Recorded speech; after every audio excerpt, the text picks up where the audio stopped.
Wat is parkering? Wat is parkering? Parkering. Wat is parkering? Gaan dit oor kleding?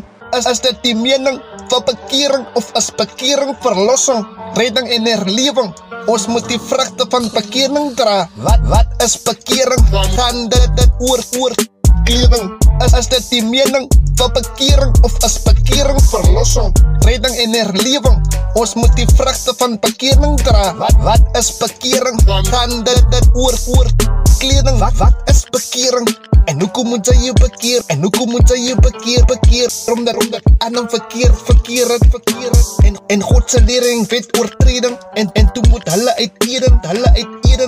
Omdat hulle geluister na Satan se valse bewering.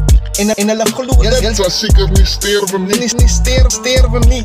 Maar soos God wees, dit beteken. En daar gebeur die aanbidding aan die verkeerde ding.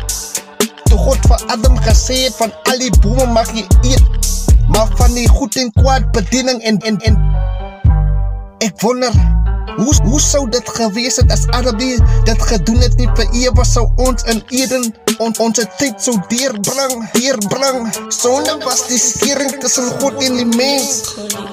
Wat is parkering? Wat is parkering? Gaan dit oor kleding? Is dit die mening? Is dit die mening van parkering of is parkering verlossing, redding en herlewing? Ons moet die vrugte van parkering dra.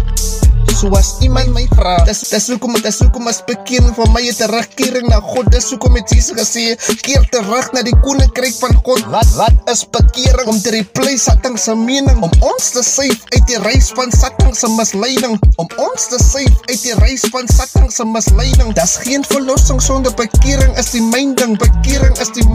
Om ons te save uit die reis van Satan se misleiding. Is dit die mening? Om ons te save uit die reis van Satan se misleiding. Is dit die mening van parkering of is parkering verlossing, redding en herlewing?